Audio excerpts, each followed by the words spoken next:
அன்பானவர்களே, நான் ஒரு விஷயம் சொல்றேன். உண்மை. அது எங்க தெருவுல நடந்த ஒரு உண்மை. இப்ப பிரசன்ட் பழைய கதை கிடையாது. அதாவதுங்க, ஒரு கம்பெனிங்க. பேர்லாம் சொல்ல மாட்டேன். ஒரு கம்பெனி. அந்த கம்பெனில ஒரு பையன், நல்ல அருமையான பையன். கொஞ்சம் நல்ல இன்டெலிஜென்ட் பையன். ஒர்க் பண்றாங்க. நல்ல நல்ல தப்பான கெட்ட பழக்கம்லாம் எதுவும் கிடையாது. அவன் ஒரு நாள் பஸ் ஸ்டாண்ட்ல ஒரு பெண்ணை சந்திக்கிறான். சின்ன பெண். சந்திக்கிறான். அந்த பெண்ணு எப்படியோ ஏதோ ஏதோ அதை பற்றி நமக்கு சரியா தெரியல. அந்த பெண் பஸ் ஸ்டாண்டில் உட்காந்துருக்குது. இவன் அங்கே உட்காந்துருக்கும்போது அந்த பெண் இவன் கூட பேச்சு கொடுக்குது. அந்த பெண் ஒரு அனாதை என்பதை தெரிந்து கொண்டு அந்த பெண்ணை கல்யாணம் கட்டிக்கிட்டான். கல்யாணம் கட்டிட்டு அதுக்கப்புறம் அவங்களுக்குள்ளார ஒரு நல்ல அண்டர்ஸ்டாண்டிங்.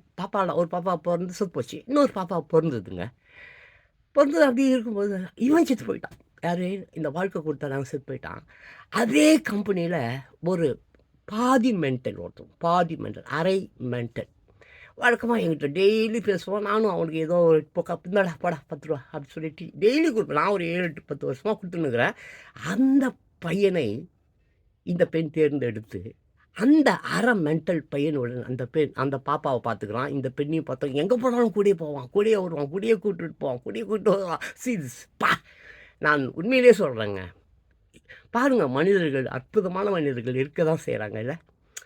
ஒரு மென்டல் பையன், அரை மென்டல் பையன், அந்த பெண் அ எங் எப் எங்கேருந்து வந்தாலும் யாருக்கும் தெரியும். யாரா தகப்பனால் துன்பப்படுத்தப்பட்டாளா? மாமனாலயா? மச்சானாலயா? எவனால? பக்கத்து வீட்டுக்காரனா? தெரியல. அந்த பெண் வந்துட்டா. அவள ஒருத்தன் கல்யாணம் கட்டுனான். ஒரு குழந்தை குடுத்தான், செத்து போச்சு. திருப்பி வந்து இன்னொரு குழந்தை குடுத்தான். அந்த குழந்தை வாழ்ந்தது. அவனே செத்து போயிட்டான். ஆனா, அங்க இருந்த ஒரு அரை மென்டல், கல்யாணம்னா என்னன்னு தெரியாது, காதல்னா என்னன்னு தெரியாது. அந்த குழந்தைக்கும், அந்த பெண்ணுக்கு கணவனாகவும், அந்த குழந்தைக்கு தகப்பனாகவும் இப்போ வாழ்ந்துகிட்டு இருக்கான். அதுவும் எங்க தெருவுல. ஹவ் திஸ் இஸ் இவ்வளோ சூப்பர்ல. ஏங்க அப்படி மக்கள் வாழ மாட்றாங்க? அடுத்த வீடியோல பேசுறேன்.